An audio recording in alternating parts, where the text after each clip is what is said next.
akan memperbaiki ibadah sholat kita. Bagaimana ibadah sholat yang kita dirikan itu benar-benar ibadah sholat yang khusyuk. Ibadah sholat yang khusyuk adalah ibadah sholat yang ingat kepada Allah. Siapa yang bisa mendirikan ibadah sholat secara khusyuk itu? Kalau dia bukan adalah orang yang telah mengenal akan Allah. Makanya Allah ingatkan kepada kita, qad aflahal mu'minun alladzina hum fi sholatihim khashi'un. Beruntunglah orang-orang yang beriman. Karena orang berimanlah yang mampu mendirikan sholat itu secara khusyuk, Bapak Ibu. Kalau orang yang beriman yang mampu mendirikan ibadah sholat secara khusyuk, pertanyaannya Bapak Ibu yang akan kita jawab dan kita terangkan sebelum masuknya waktu zuhur ini, siapa sebenarnya yang dikatakan orang beriman dan apa itu iman? Dan apa pula ukuran dan standar sholat khusyuk itu? Ini yang mesti kita pahami dan kita ambil pelajarannya dengan peristiwa Isra dan Mi'raj ini. Dan apa pula iktibar dan hikmah yang kita ambil dengan acara memperingati guru sekumpul, memperingati acara haul abas guru sekumpul, Bapak Ibu. Bagaimana kita memperbaiki adab kita ini kepada para ulama. Karena Rasul katakan apa? Al-adab fauqal ilmi. Adab itu lebih tinggi daripada ilmu. Kalau kita tidak beradab maka belum dikatakan kita ini orang yang berilmu. Orang yang berilmu itu tersirat di dalam hatinya ini 3 huruf yang ada di dalam dirinya. Ilmu itu ada berapa huruf, Bapak Ibu? Ilmu ada berapa huruf? Ain, lam, mim. Orang yang berilmu itu tersirat pada huruf ain.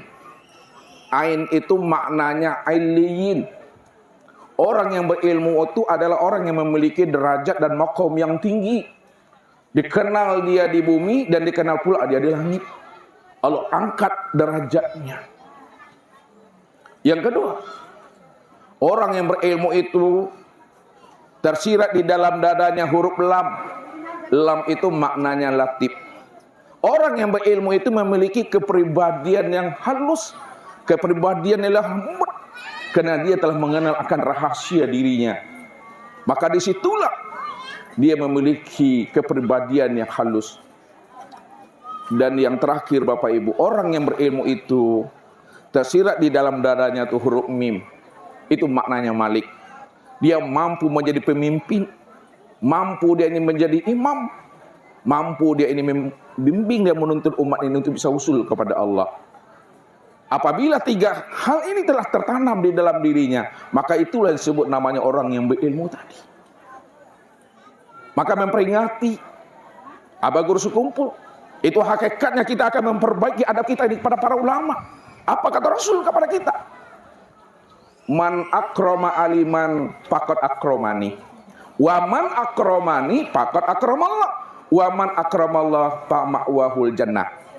Barang siapa yang memuliakan ulamanya, memuliakan gurunya, memuliakan mursyidnya sebagai al-ulama warasatul anbiya, pewaris Nabi dan pewaris Allah.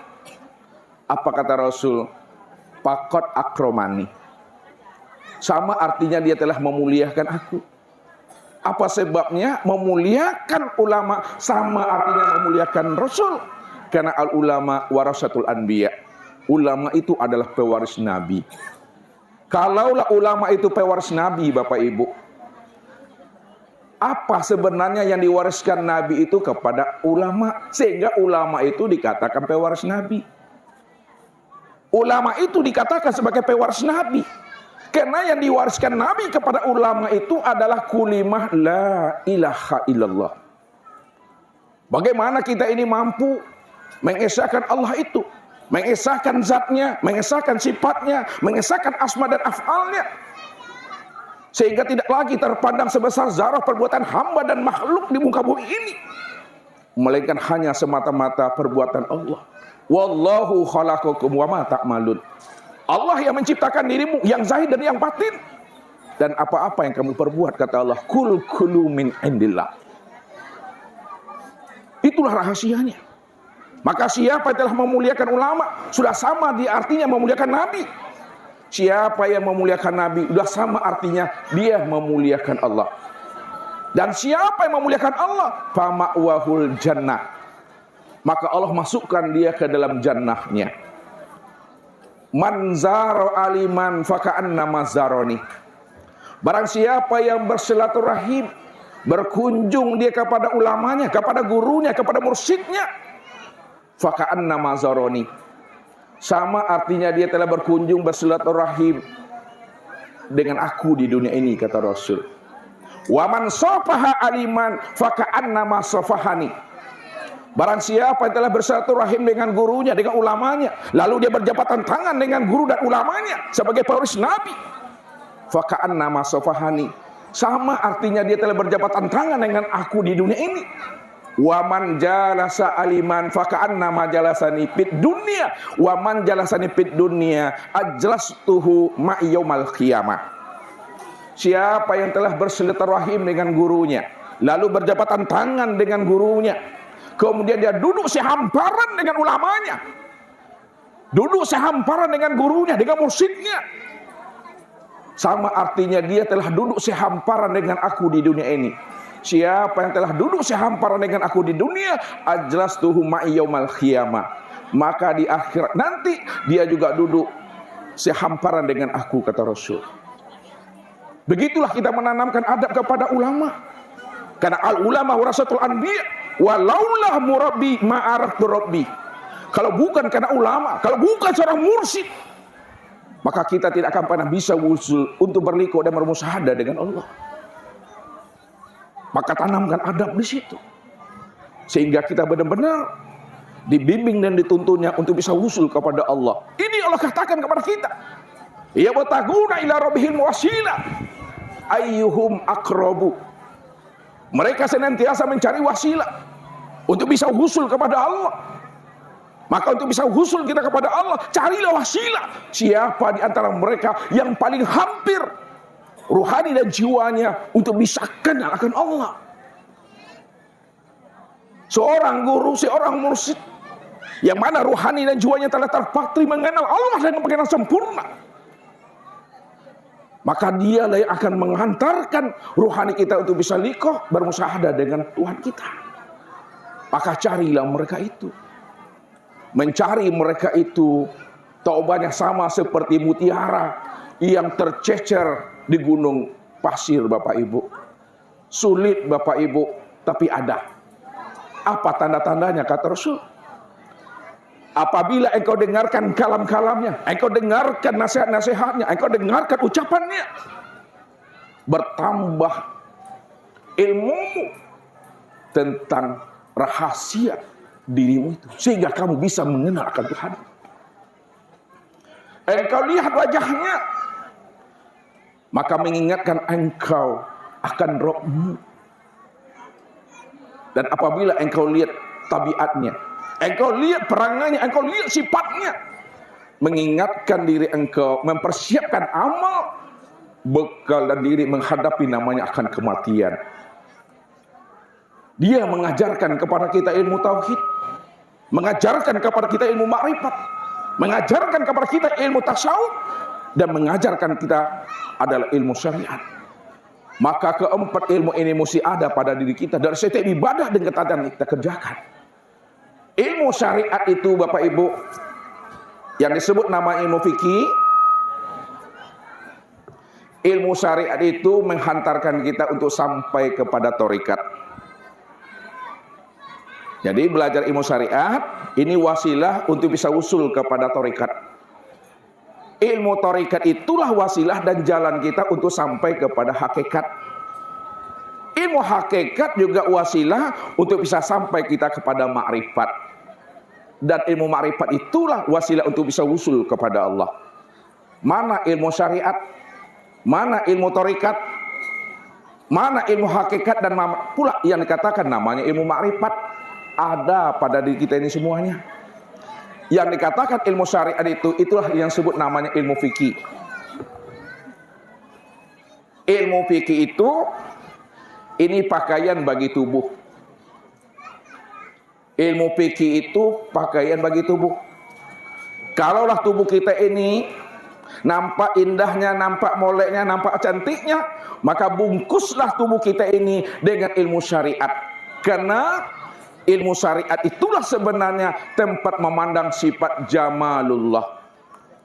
Ilmu syariat itulah tempat memandang keindahan akan diri Allah. Makanya kita berzikir setelah sholat, kita mengucapkan Alhamdulillah. Alhamdulillah itu memandangnya kepada tubuh ini. Karena tubuh inilah tempat memandang dan melihat sifat jamalullah itu. Inilah syariat duduknya. Makanya para nabi dan para rasul diutus oleh Allah itu. Summa ja'alnaka ala syari'ati minal amri fattabi'ha wa la tatabi' ahwa'al ladzina la ya'lamun. Sesungguhnya para nabi dan para rasul itu ditunjuk oleh Allah, diutus oleh Allah. Semuanya mereka berjalan di atas syariatnya Allah, berjalan di atas aturan-aturan Allah. Fattabi'ha, ikutilah mereka. Mereka adalah contoh dan uswah untuk bisa usul kita ini kepada Allah. Wala tattabi' ahwa'al ladzina la ya'lamun. Dan jangan kamu sekali-kali mengikuti orang-orang yang tidak berilmu. Dia hanya mengikuti keinginan hawa nafsunya. Yang kedua, ilmu thariqat itu pakaian bagi hati. Kalau hati kita ini ingin muncul rasanya sifat mahabbah, adanya sifat rindu, sifat bermanja-manja dengan Allah. Bagaimana hati kita ini betul-betul lemah lembut, pemaaf, pengasih dan penyayang. Maka berilah pakaian hati kita ini.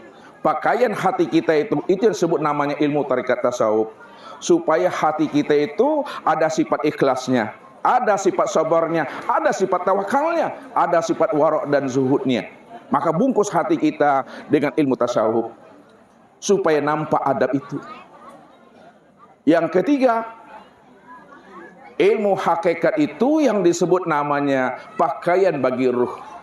Karena yang condong berbuat dosa, yang condong berbuat syirik di hadapan Allah, itu adalah ruh. Ruh itulah diri kita, Bapak Ibu. Ruh itulah yang berjanji di hadapan Allah. Ruh itulah sebenarnya yang mendapatkan hidayah dan petunjuk Allah. Maka supaya ruh itu tetap dia beriman kepada Allah, dia tidak berbuat syirik di hadapan Tuhannya, maka berilah pakaian ruh itu. Pakaian ruh itu adalah ilmu tauhid, mengesahkan Allah itu. Apabila ilmu syariat telah sempurna pada diri kita, ilmu thariqat itu juga telah sempurna pada diri kita, ilmu hakikat itu juga telah sempurna pada diri kita, maka buahnya itu, ini yang disebut namanya ilmu ma'rifat hikmah. Kalau orang telah mendapatkan ilmu ma'rifat, ilmu hikmah, maka terbukalah rahasia alam, terbukalah rahasia dirinya. Taulah dia jalan pulang dan kembali kepada Allah. Yuktil hikmata mayasa wa may yuqtal hikmata faqad utiya khairan katsira. Barang siapa yang Allah berikan kepada dirinya ilmu hikmah, maka sungguh itu lebih baik daripada dunia seisinya ini. Karena dia menjadi wali dan kekasihnya Allah. Maka kesempurnaan makrifat itu nampak di syariat. Kesempurnaan makrifat itu nampak pada iman dan takwa. Itulah bukti seorang wali Allah. Inna awliya Allah minal muttaqin. Sesungguhnya wali-wali Allah, orang-orang yang mana hati dan jiwanya tidak lagi berjarak dengan Tuhannya, jauh yang tidak berantara, dekat yang tidak bersentuhan, di mana ruhani dan jiwanya telah jinak dan patuh kepada Rabbnya. Imtisalul amri wajtanibun nawahi. Dia melaksanakan perintah Rabbnya dan menjauhkan larang-larangan Tuhannya. Yang kedua, bukti dia seorang wali dan kekasih Allah. Inna awliya Allah la khaufun alaihim walahum yahzanun. Sesungguhnya dia tidak pernah gamang, dia tidak pernah khawatir dalam menjalankan kehidupan di alam dunia ini, dan dia juga tidak akan pernah takut menghadapi perjalanan hari esoknya, karena dia telah bersama Allahnya. Maka ini yang mesti kita pahami. Bawalah diri Allah kemana-mana, jangan bawa diri kita. Siapa yang bawa diri kita, siapa yang bawa amal kita, siapa yang bawa ilmu kita dan makrifat kita, nanti Allah akan hisab itu. Apa kata Allah? Siapa yang datang menghadap aku membawa amalnya, amalnya akan aku hisab. Siapa yang datang menghadap aku dengan membawa ilmunya, ilmunya akan aku minta pertanggungjawabannya. Siapa yang datang menghadap aku dengan ma'rifatnya, ma'rifatnya juga akan aku tanya. Tapi siapa yang datang menghadap aku dengan diriku, itu urusan aku, itu adalah hak aku. Amalnya tidak aku hisap, ilmunya tidak aku minta pertanggungjawabannya, dan ma'rifatnya juga tidak akan pernah aku tanya. Kenapa? Karena dia datang membawa diriku. Pertanyaannya, bagaimana cara kita datang kepada Allah membawa diri Allah? Maka keluar kita dari diri kita. Serahkan hak Allah itu kembali. Sebelum datangnya ajal, sebelum roh itu melepaskan tubuh jasmani ini, mana yang hak Allah, yang kita pandang adalah sebagai hak milik kita, pulangkan itu. Allah itu yang wujud, wujudnya Ahad Tunggal Esa. Kalau dia adalah wujud Tunggal Ahad dan Esa, tidak ada wujud yang lain selain daripada dirinya, hanya dia satu-satunya. Maka yang sama itu adalah dia, yang basar itu adalah dia.